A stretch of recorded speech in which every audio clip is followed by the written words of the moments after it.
बिंदु संयुक्तं नित्यं ध्यायन्ति योगिनः कामदं मोक्षदं चैव ओंकाराय अविरल शब्दगणो प्रक्षालित सकल भूतल कलंकः मुनिरूपासि तीर्थं सरस्वती ऋतुं अज्ञानं तिमिरान्धकारां ज्ञानाञ्जनशलाकया चक्षुरुन्मीलितं येन तस्मै श्री गुरुवे नमः। श्री परम गुरुभ्यो नमः। परम्पराचार्य गुरुभ्यो नमः। सकल कलुष विध्वंसकं श्रेयसां परिवर्धकं धर्म संबंधकं भव्य जीवमनः प्रतिबोधकारकमिदं शास्त्रं श्री मूलाचार्य प्रदीपं नामधेयम् अस्य मूलग्रंथकर्तारः श्री सर्वज्ञ देवास्तुत्र ग्रंथकर्तारः श्री गणधर देवा प्रतिगंधर देवा तेषामुषोऽनुसार आसाद्य सकल कीर्ति आचार्य नियुक्तम् इदं शास्त्रं श्रोतारः सावधानतया शृण्वन्तु। मंगलम भगवान वीरो मंगलम गौतमोगनी मंगलम कुंद कुंदार्यो जैन धर्मोस्तु सर्वमंगल मंगल्यम सर्वकल्याणकारकं प्रदानं सर्वधर्माणां जैनं जयतु शासनं वन्दे विद्यासागरं वन्दे सन्मति वन्दे चन्द्रप्रभुसागरं। पंच परमेश्वरी भगवान की जय हो। सिद्धांत शास्त्र की जय हो। आचार्य श्री सकल कीर्ति महामुनिराज की जय हो। आचार्य भगवंत शांति सागर जी महाराज की जय हो। आचार्य भगवंत विद्यासागर जी महाराज की जय हो। आचार्य भगवंत सन्मति सागर जी महाराज की जय हो। 3 करोड़ महामुनिराजों की जय हो। आज के आनंद की जय हो। श्रीमंत मुक्ति भरतारम वृषभम वृषनायकम धर्म तीर्थकरम ज्येष्ठम वंदे नंत ज्ञानाचार बल प्राप्ता नर सिद्ध त्रियोगिनम नत्वा वश्येष्ठता ज्ञानम चारम विश्वाग्र दीपकम।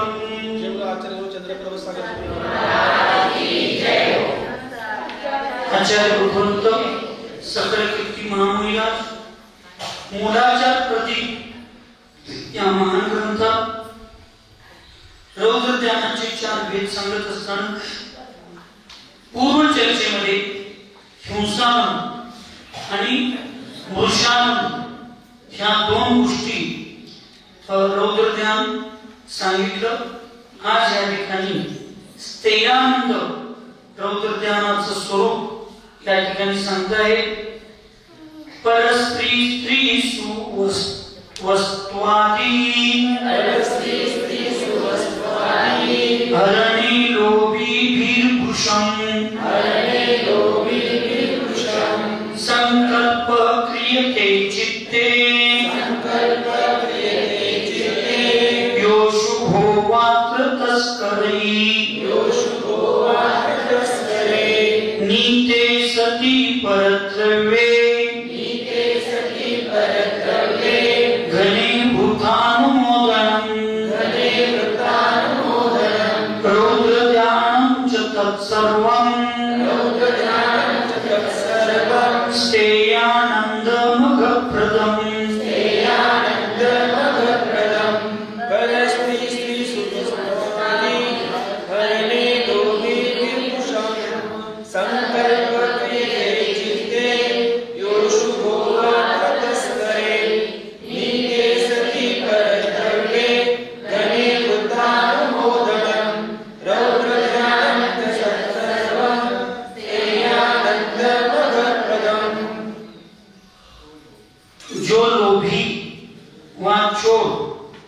दूसरों की लक्ष्मी म्हणजे पैसे, स्त्री म्हणजे स्त्री व अच्छी वस्तुओं के हरण करने के लिए अपने चित्त में अशुभ संकल्प करते हैं अथवा कोई बहुत सा द्रव्य मार लाया हो उसकी अनुमोदना करते हैं, उस सब को पाप उत्पन्न करने वाला स्तेयानंद नाम का रौद्र ध्यान कहते हैं. या ठिकाणी आचार्य उपंत सांगतात जे लोभी आहे किंवा चोर आहे ती दुसऱ्यांची संपत्ती, लक्ष्मी, संपत्ती, स्त्री किंवा चांगली वस्तू म्हणजे सोनं, चांदी, सगळी चांगली वस्तू, त्यात आमची माधुरी पण आहे. सगळ्या चांगल्या वस्तू पराच्या, दुसऱ्यांच्या हरण करण्यासाठी, ते आपल्याला प्राप्त करण्यासाठी, ती वस्तू मिळवण्यासाठी जे आपल्या परिणामांच्या मध्ये, चित्तांच्या मध्ये अशुभ संकल्प करते त्याला, किंवा भरपूर द्रव्य कोणीतरी एकमेकांचं लुटलं असेल दरोड्यानं किंवा कसे लुटलं असेल तर त्याची अनुमोदना जे देतात, जे करतात ते सगळे स्तेयानंद म्हणजे चोरी अथवा त्याच्या गोष्टीमध्ये आनंद मानतात. काही लोकांना चोरी करण्याचा आनंद असतो, काही लोकांना चोरांना अनुमोदना देण्याचा आनंद येतो. हे दोन्ही गोष्टी त्या ठिकाणी चुकीच्या आहेत, ते रौद्र ध्यान आहे असं आचार्यांनी सांगितलं. आणि त्याच्यामुळे पापाचाच बंद होतो, अशुभाचा बंद होतो, हे आपण सगळे लक्षात ठेवू. मग आपण असं किती गोष्टी सांगतो, सासू सासऱ्यांच्या संपत्तीवर सगळ्यांचा समान अधिकार, काही कमी जास्त अधिकार, पण आपण तसं करतोय का? आपण मोठं बारकं लहान हे अधिकार गाजवण्याचा प्रयत्न. वास्तविक ती दुसऱ्याची संपत्ती असते, त्याला आपल्याला घेण्याचा अधिकार नाही.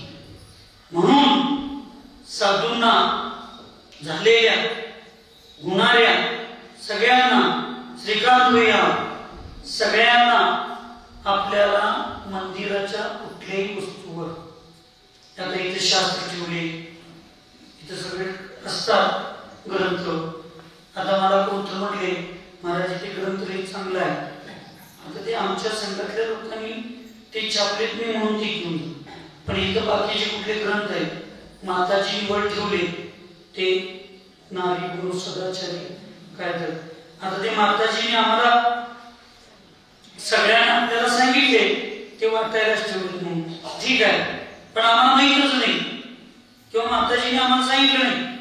आणि आम्हाला म्हणले वैशाली ते महाराजी ग्रंथ पुस्तक चांगलं घेऊ का? घे. आता ते शास्त्रच आहे, ते चांगलंच आहे, पण त्याच्यावर माझा अधिकार आहे का? नसताना मी असं शास्त्र सुद्धा कुणाचं तरी कुणाला तर दिलं तरी सुद्धा त्याच्यामध्ये दोष. ही लई आमची गोष्ट आहे. आता मला सुट्टीला जायचं आहे, हात धुवायचा आहे, माझं कमांडर वर आहे आणि मी महाराजांचं इथं माताजींचं इथं असतात, त्यांना बिन विचारता जर कमांडर म्हटलं एक वाटी अर्ध वाटी पाणी सुद्धा घेतलो तरी सुद्धा आम्हाला त्याच्या चोरीचा दोष साधूंना येतो. आणि मग आमच्या जवळ पोरसच्या परस अर्यंत मग आमच्यावर विहार करत असतात. आणि आज आम्ही साधू लोक आंब्याचं झाड घे रे आंबा घे खा, घे रे ती पेरू घे खा, आम्ही म्हणलो तर काय लागणार? दोष चोरीचा.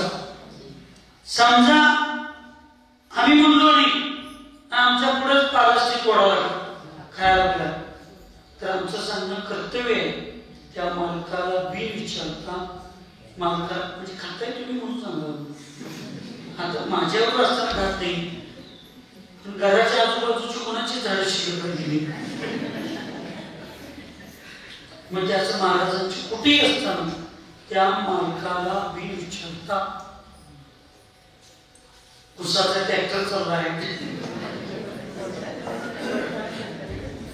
माकड माकडे बी विचारता त्या बैलगाडीतला त्या ट्रॅक्टरातला ऊस तोडणं घेणं खायला, हे काय चोरीचा दोष आहे. महाराजांनी काही खात नाही त्यामुळे महाराजांना काही दोष लागला नाही, पण आम्ही व्याज करतात घे घे बस घे खा भूक लागली असं त्याने असं म्हणलो तरी सुद्धा आम्हाला तो दोष. म्हणून तुम्ही सगळ्यांनी लक्षात ठेवा, तुमच्या वाटणीचं हक्काचं जेवढं आहे तेवढे तुम्ही भाव करा, अधिकारानं मागा.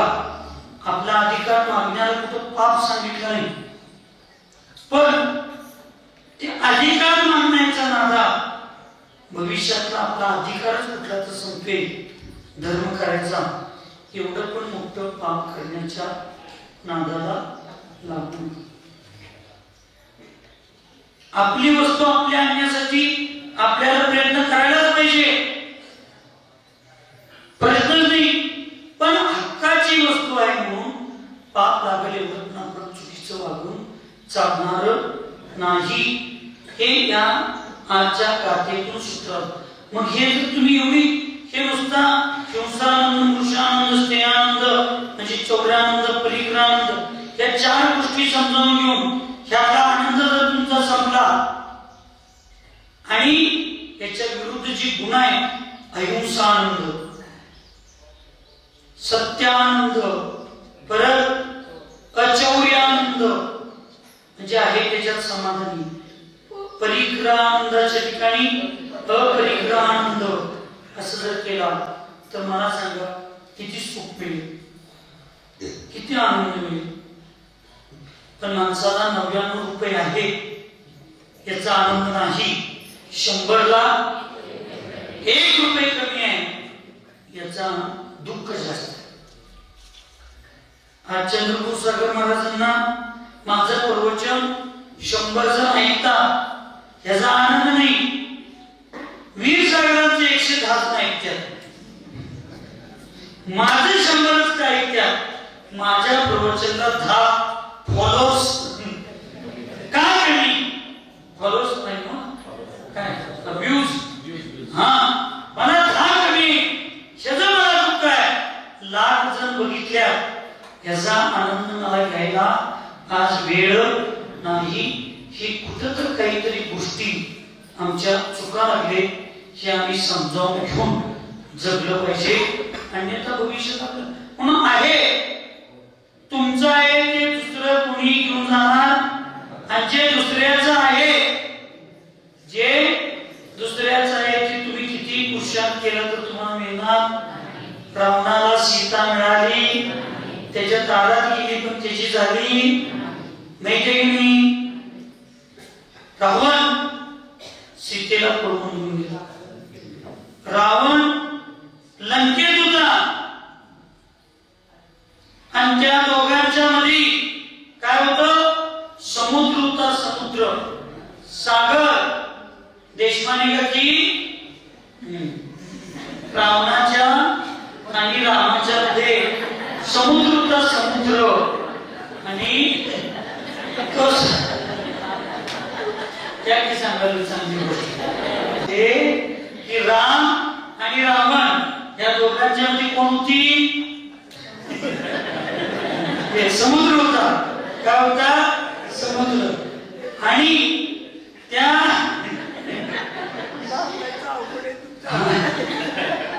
त्या समुद्राला पार करायचं. ऐका महत्वाचा विषय सांगतोय, लक्ष देऊन ऐका, गांभीर्याने ऐका. रामाची सीता रावणानं पळवून दिली, चोरी करून दिली, फसवून दिली, धोका करून दिली. आणि ती सीता जटायूच्या माध्यमातून रावणानं नेली हे कळलं. रामाच्या माध्यमातून कळले की ती लंका कुठं आहे, रावण कोण आणि ती रावण राहतो ती लंका कुठं, ही कुणामुळे कळली, हनुमानामुळे कळली. आणि मग आता त्या लंकेच्या आणि रामाच्या मध्ये, रावणाच्या आणि रामाच्या मध्ये समुद्र होता. ऐकायला झोपालाय, समुद्र होता.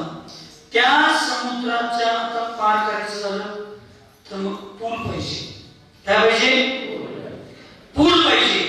मग तो पूल त्यावेळीचे इंजिनियर हे वानर सेना दगड टाकून करावं. त्या दगडावर काय लिहिले? जय श्रीराम, जय श्रीराम. दगड तरंगू लागले. रामाला वाटलं की माझी सीता कोण लिहिल्या? रामानं. आणि त्याच्यासाठी वानर सेना एवढी कष्ट करायला लागल्या आणि मी निवांत बसून कसं चालेल? मी पण एक दगड टाकूया म्हटला आणि तो उठला आणि काय केला? दगड टाकायला गेला. ते कुठल्यावर आवाज येते तसं दगड बुडला. हो तुम्हाला व्यवस्थित सांगितलं पाहिजे. ते दगड तो दगड बुडला. ते दगड बुडल्यानंतर रामाला आश्चर्य वाटलं. नुसता माझं नाव लिहिल्या तर ते त्रंगा लागलं आणि मी स्वतः दगड टाकलो तर ते बुडाले. कसं बुडा लागले? हे काय? ही चेहऱ्यावरची चिंता बघून तिथं लगेच नील अंग हे सगळे येतात आणि ते नील अंग देऊन त्या ठिकाणी त्या रामाला प्रभू रामचंद्रांना सांगतात. प्रभू रामचंद्रांना ते नील अंग म्हणतात की हे प्रभू रामचंद्रजी, तुम्ही जो विचार करायला लागलाय त्याच्यामध्ये फार काळजी करण्यासारखं, विचार करण्यासारखं, टेन्शन घेण्यासारखं त्यावेळी शब्द नव्हता. टेन्शन म्हणजे विचार तेवढाच होता, काळजी तेवढीच होती. तुम्ही म्हणा त्यावेळी पण इंग्लिश होतं काय? टेन्शन शब्द नव्हता. तर ते म्हणजे तुम्ही फार विचार करू नका, हे नियतीचा नियम आहे. ऐकायला काय? हा नियतीचा नियम आहे. ज्याच्या हृदयामध्ये गुरुचं आणि कर्मांचं नाव असतं ते संसार दुःखामध्ये कधी बुडत नाही आणि जे गुरुच्या हातातून सुटतात ते कधी तरंगत नाही, ते बुडणारच. तुमचं नाव त्या दगडाच्या हृदयावर लिहिलंय म्हणून ते तरंगायला लागले आणि जो दगड तुमच्या हातातून सुटला तो बुडा लागला. कारण गुरूंच्या हातातनं, धर्माच्या हातातनं सुटलेला जीव कधीही सुखी, समाधानी, आनंदी राहत नाही. प्रभू रामचंद्रांना ही भक्ती बघून आनंद वाटला. फूल चालू जातो मग सगळी दगड रचल्यावर ते विटर बांधल्यावर मध्ये मध्ये सांगत राहते. एक खारुताई होती तिथे जंगलात. त्या खारुताईला वाटायला लागलं, त्या खारुताईला वाटायला लागलं की प्रभू रामचंद्र धार्मिक माणूस आहे आणि त्याची पत्नी सीता ही पतिव्रता आहे. तिला रावणानं घेऊन गेला. खारुताई पंचेंद्रिय संज्ञेची लक्ष, तिला मन कळते सगळं. घेऊन गेले म्हणजे लोक ही मूर्ख आहे, ती अज्ञानी, ही पेटा पेडा बेडा कोण आहे? ती हत्ती नित्रियांच्या. तिच्या डोळ्यात पाणी कसं येत आहे? हत्ती पंचेंद्रिय संज्ञी जीव आहे माणसापेक्षा जास्त. आज आम्ही पोटात ठेवून जन्माला दिलेलं पोरगं तिकडं बस म्हणलं तर आईला म्हणते तिकडं बस, पण हत्तीला मौत उठ म्हणता की उठते, बस म्हणते की बसते. एवढा प्रामाणिक प्राणी जगातला त्रियंच असतो. लक्षात ठेवा, त्रियंच. ह्यांनी त्याच्याकडे जनावरांच्या दृष्टिकोनातूनच बघतात. म्हणून त्यातला एक परमात्मा लपलेला आत्मा त्यांना दिसतो. त्या खारुताईच्या मनात आलं की मला हे करायचं आहे आणि मलाही काहीतरी मदत करायला पाहिजे सीता मिळवून देण्यासाठी. आणि म्हणून ती खारुताई तिची ताकद घेते, खारुताईची ताकद घेते. ती पाण्यात जाऊन बुडते, बाहेर येते आणि ती वाळूत काय करायची? लोळायची. आणि ती लोळून जिथं दोन दगडाच्या मध्ये सांधर असते, सौरभ, दोन दगडाच्या मध्ये सांधर, तिथं जायची आणि जायची. आणि आज जे गंभीर गिलावा करतात, केमिकल भरतात, त्यावेळी खारुताईने हे जगाला संदेश दिली. कुठल्याही शाळेत न जाता सगळ्यात मोठी इंजिनियर ती प्रभू रामचंद्रांची वानरसेना आणि ती खारुताई होती. आज तर सगळं राजकारणी बांधलेले पुलं पहिल्या महापुरातच होऊन जातात, पण खारुताईने वानरसेनेने बांधलेली पुलं समुद्रावर गेला, पण अजून पण तो सेतू तिथं सुरक्षित आहे की भगवंतांची श्रद्धेपूर्वक केलेलं कार्य असतं. पूल संपला, पूल बांधला, राम प्रभुचंद्र तिकडे गेले आणि तिकडे गेल्यानंतर सगळी अशी उतावळी, आमच्यासारखी अबूसारखी सगळी उतावळी.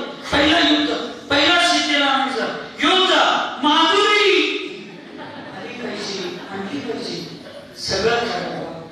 तुला जेवढं माधुरी आणायची आत्म उत्कट आहे तेवढी आम्हाला पोरासनी जीव गमना, जीव गमना. आज सकाळी मुख यात्रा करतो, मी उगाच चौकात होतो, माझ्या डोळ्यात पाणी आलं नाही. आम्हाला साधूंना आमच्या मर्यादा टिकवल्या पाहिजे.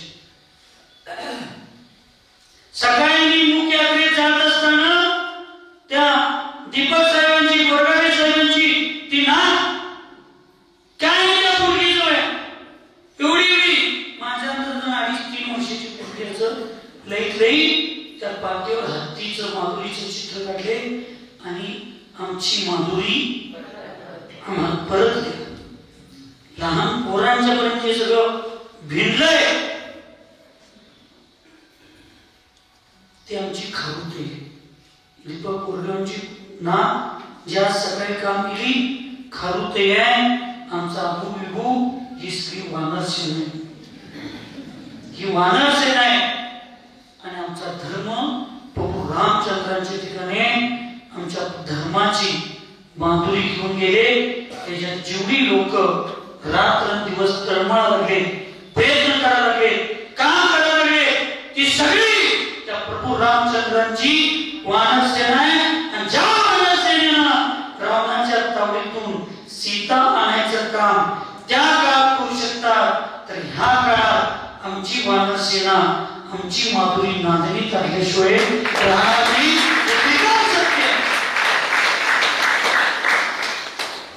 कुणी असू दे, मला स्पष्ट राजकीय, सामाजिक, प्रशासकीय सगळ्या लोकांच्यासाठी मला सांगायचं आहे, तुम्हाला जर प्रभू रामचंद्रांच्या वानर सेनेतला वानर बनण्याचा अभिमान, स्वाभिमान आणि त्याचा आनंद घ्यायचा असेल तर सगळं राजकारण, तट, गट, जाती, पात, धर्म सगळीच विसरून आम्हाला जो आमचा, मी आता अन्याय न्याय ही गोष्ट बोलणार नाही, आम्ही आता याच्यात परत सांगणार नाही. आज प्रवचन साधं सांगायला लागलोय, मग कोण रावण, कोण राम हे बोलायची वेळ माझ्या 8 दिवसानंतर येऊ नये. आणि ती गोष्ट जर आम्हाला प्रस्थापित करावीशी वाटत नसेल तर सगळ्यांनी काल जसा, आता प्रत्येकाचा हेतू मला माहित नाही, पण काल जसा तुम्ही एक कोण पुढे टाकला आणि त्या सीओना इथं बोलवून तुम्ही चर्चेचा दरवाजा उघडला, पण तो चर्चेचा दरवाजा केवळ उघडून चालत नाही, कारण एक जसं पाऊल तुम्ही पुढे टाकला तसे सगळे पाऊल तुम्ही पुढे टाकत तयार पाहिजे. म्हणजे आम्ही आमचे पाऊल थांबवून आम्ही शांततेनं तुम्हाला सगळ्यांना सहकार्य करून आपण एकमेकी विचार. त्या प्रभू रामचंद्रांनी सीतालंकेच्या भूमीवर पाय टाकल्याबरोबर सगळी वानरसेना उतावली की प्रभू रामचंद्रजी चला आक्रमण करूया, सीता मातेला आणूया. त्या सीता माता त्या अशोक पटेल अरण्यामध्ये कशी झुकली असेल, तिला काही खाल्ली नाही, तिला काही पिली नाही. आम्हाला पण 4 दिवस करायला लागले, आमची माधुरी काय खाल्ली नाही, आमची माधुरी अशी उतावळी होती वानरसेना. पण आपण भारतीय संस्कृतीत जगणारी लोक आहे, आपण प्रभू रामचंद्रांचा आदर्श घेणारी लोक आहे. भावना किती प्रबळ असल्या तर कर्तव्याला सोडून आपल्याला जीवन जगायचं नसतं. प्रभू रामचंद्रासारख्या राजाचा आदर्श आपण घेतो, महावीर भगवंतांचा आपण आदर्श घेतो. पार्श्वनाथांनी पूर्वीच्या भव्या भावात स्वतःच्या पत्नीवर बलात्कार करणाऱ्या स्वतःच्या भावाला माफ केलं, आपण त्या पार्श्वनाथांचे अनुयायी. ज्या घटना दुर्घटना घडल्या त्याला कर्माचा उदय समजूया आणि आपण कोणाला पापी बीपी म्हणण्यापेक्षा कुणाच्या विरोध उद्याचा निषेध मोर्चा कुणाच्या तर विरोध आणि कुणाला तर नावं ठेवण्यापेक्षा उद्याचा जो मोर्चा आहे तो कुठल्या जातीचा नाही, कुठल्या धर्माचा नाही, कुठल्या पक्षाचा नाही, कुठल्या नेत्याचा नाही, कोणाचा नाही. उद्याचा जो पदयात्रा मूक पदयात्रा आहे ती पदयात्रा फक्त आपल्या सर्व जाती धर्माच्या प्राणी मित्रांची ती मूक यात्रा आहे आणि ती मोर्चा निषेध मोर्चा नसून आमच्या भारताचे महामहिम राष्ट्रपती महोदयांना आपल्या सांगली कोल्हापूर बेळगावच्या प्रत्येकाच्या भावना पोचवण्याचं निवेदन पत्र द्यायचं आहे की हे महामहिम साहेब, सुप्रीम कोर्टानं एखाद्या क्रूर कैद्याला आरोपीला फाशीची शिक्षा देते आणि तो भविष्यात परिवर्तन करून मी सुधारतो, मला माफ करा म्हणून दयेची याचिका निर्माण करतो, मानतो, तिथं भरतो तुमच्या पुढं, तरी तुम्ही त्याचा सारासा विचार करून त्याच्यावर दया करण्याचा अधिकार सुप्रीम कोर्टानंतर तुम्हाला आहे आणि त्या फाशी देणाऱ्या शिक्षेला सुद्धा तुम्ही स्थगिती देऊन त्यांना जर तुम्ही जगण्याचा अधिकार देत असला तर आमची माधुरी बोलता येत नाही. आमच्या माधुरीला तिच्या वेदना तुमच्या पुढे मांडता येत नाही आणि तिला जो 25-30-40 तासाचा प्रवास करून त्या वनतळापर्यंत घेऊन गेलो ते उभा करून त्या माधुरीला झालेला त्रास हा आमच्यासाठी त्रास आहे. म्हणून उद्याचा मोर्चा आपण जैन आहोत, ती वेळ आल्यावर करू, पण आपण रामाचे अनुयायी. किती कुणी उतावळा झाला तर तुम्हाला प्रभू रामचंद्रांची शपथ आहे, आपण प्रभू रामचंद्रांचे अनुयायी. उद्या आपण सैनिक होऊन जायचं नाही, उद्या आपण एक कार्यकर्ता, एक संयमी होऊन जायचं आहे आणि आपल्याला त्या ठिकाणी जायचं आहे. की कशासाठी तर महामहिमांना सांगायचं आहे, त्या माधुरीला बोलता येत नाही म्हणून आम्ही पत्र तुम्हाला लिहिलं. त्या माधुरीच्या भावना आमच्या पत्रातून निवेदनातून तुम्हाला द्यावे आणि माधुरीला 48 तास त्या गाडीतून उभा करून घेऊन गेलं, त्या वेदना आम्हाला झाल्या म्हणून आम्ही 48 किलोमीटरचा प्रवास पायी नागरी ते कोल्हापूर पर्यंत करून आमच्या त्या माधुरीला झालेल्या त्रासाचं प्रायश्चित्त आम्ही घेण्यासाठी ही पदयात्रा आहे. आमची पदयात्रा कुणाला विरोध कुणाचा निषेध नाही, कारण समोरची व्यक्ती जर काल एक पाऊल पुढे टाकण्याचा प्रयत्न केली असेल तेवढी तरी बुद्धी प्रकाश भगवंतांनी काळ जर त्यांच्या बुद्धीत गाठला असेल तर आम्ही 2-4-8 दिवसात वेळ बघून संपूर्ण प्रकाश पडतो का आणि त्याला चांगलं वळण मिळेल याची भूमिका दिसा लागली आहे. म्हणून राष्ट्रपती महोदयांना निवेदन देणारं पत्र जिल्ह्याचे प्रथम अधिकारी म्हणून जिल्हाधिकारी महोदय साहेबांना आपण ते पत्र द्यायचं आहे, निवेदन द्यायचं आहे. त्यांनी ते राष्ट्रपती महोदयांना पत्र देतील आणि शिष्टमंडळ काही लोक 8 दिवसात डायरेक्ट जाऊन तिथं महामहिमांना भेटतील आणि आपल्या भावना सांगतील. शेची उद्या पदयात्रा आहे, त्यामुळे कोणीही कुठल्या घोषणा द्यायच्या नाही, कुणाला नाव ठेवायचं नाही.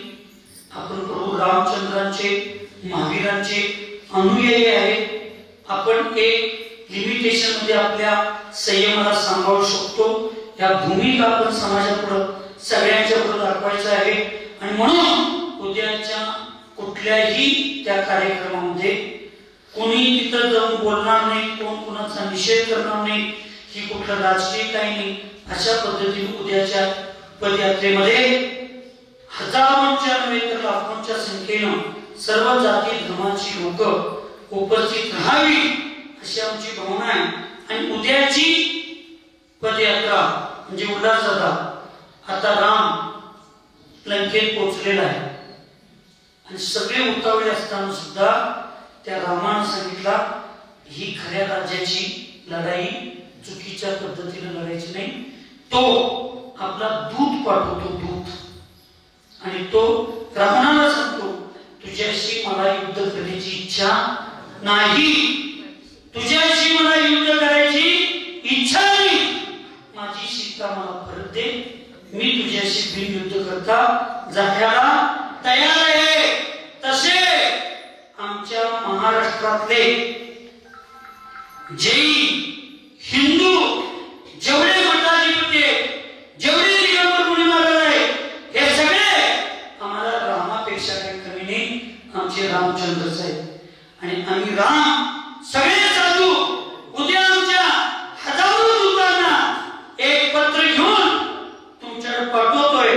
आम्हाला कोणाचा निषेध करायचा नाही, आम्हाला कोणाबरोबर वैरत्व घ्यायचं नाही, आम्हाला कोणाबरोबर ईर्ष्या करायची नाही, आम्हाला कोणाबरोबर द्वेष करायचं नाही. आमचं एक पत्र आहे, आमचं निवेदन आहे. उद्या येणारा प्रत्येक कार्यकर्ता, मी नेता म्हणत नाही, उद्या प्रत्येकाने कार्यकर्ता उचलून जायचा आहे. आणि उद्या आमचा प्रत्येक कार्यकर्ता हा महामहिम राष्ट्रपती आणि वडतारा या सगळ्यांच्यासाठी एक शांतीदूत म्हणून उद्या आपण जायचं आहे. आपण सैनिक म्हणून उद्या जायचं नाही. आणि मला माझ्या धर्मावर आणि प्रभू रामचंद्रांच्या न्याय व्यवस्थेवर विश्वास आहे. आम्हाला शांतीदूत म्हणून उद्या गेल्यानंतर परत सैनिक म्हणून रस्त्यावर उतरण्याची वेळ येणार नाही. जर चुकून ती आली तर रामाची मानव सेना अर्धचक्रवर्ती रावणाचा पराजय करू शकते. तर मग आमच्या संपूर्ण महाराष्ट्रातली कर्नाटकातली आमची सगळी जैन हिंदू वानर सेना जर रस्त्यावर उतरली तर परत मग कुणाचं खरं होणार. त्यामुळे उद्याचा शांतीदूत म्हणून आमचे हजारो कार्यकर्ते त्या ठिकाणी जाणार आहेत. आणि त्या रावणाला शांतीदूत म्हणून पाठवलं रावणाकडं, आणि त्यांनी ती स्वीकारलं नाही. त्यावेळेला ती लढाई झाली आणि त्या लढाईचा परिणाम सत्याचा विजय झाला, धर्माचा विजय झाला, रावणाच्या पैशाचा विजय झालेला नाही. आणि म्हणून आम्हाला सुद्धा हे आमचे सगळे साधू संत आहेत, सगळ्या जाती धर्माचे, हे जे सगळे मठाधिपती आहेत, हे दिगंबर मुनी महाराज आहेत, हे सगळे कोण रामासारखे, कोण लक्ष्मणासारखे, कोण भरतासारखे, कोण शत्रुघ्नासारखे, पण हे सगळे दशरथाचे पुत्र, म्हणजे आम्ही सगळे भारतातलेच पुत्र आहोत. आम्ही सगळे साधू संत, आणि आम्ही सगळ्यांनी तुम्हाला आमचे दूत पाठवतोय. त्या दूतांचा शांती संदेश स्वीकारा आणि आमची माधुरी आम्हाला परत द्या. या चांगल्या भावनेतून, धार्मिक भावनेतून आपल्याला उद्या जायचं आहे. मग मी परत एकदा सांगतो, उद्या आपल्याला सैनिक होऊन रस्त्यावर उतरायचं नाही, उद्या आपल्याला शांतीदूत होऊन रस्त्यावर उतरायचं आहे. आणि शांततेनं त्या ठिकाणी मार्गदर्शन आपलं रॅली काढून तिथं जिल्हाधिकारी महोदयांना आपलं पत्र देऊन कोणत्याही पद्धतीचं कोणीही कुठलंही भाषण, घोषणा, कोणाचा निषेध, कुठलं काहीही न करता एक चांगल्या पद्धतीनं हे काम करायचं आहे. आणि आपल्याला निदान इथनं पुढच्या न्याय व्यवस्थेवर महामहिम राष्ट्रपती एवढ्या करुणावान आहेत की 8 दिवसापूर्वी एक व्हिडिओ त्यांचा मला मुलाने दाखवला. त्याच्यात एक अपंग लहान मुलगी कुठली तर कला नृत्य करत असत, म्हणजे एक कला दाखवत असताना महामहिम राष्ट्रपती महोदय स्वतःचा चष्मा करून आपले डोळे पुसत होते. नक्कीच आमचे राष्ट्रपती एक स्त्री आहे, आमचे माधुरी सुद्धा एक स्त्री आहे.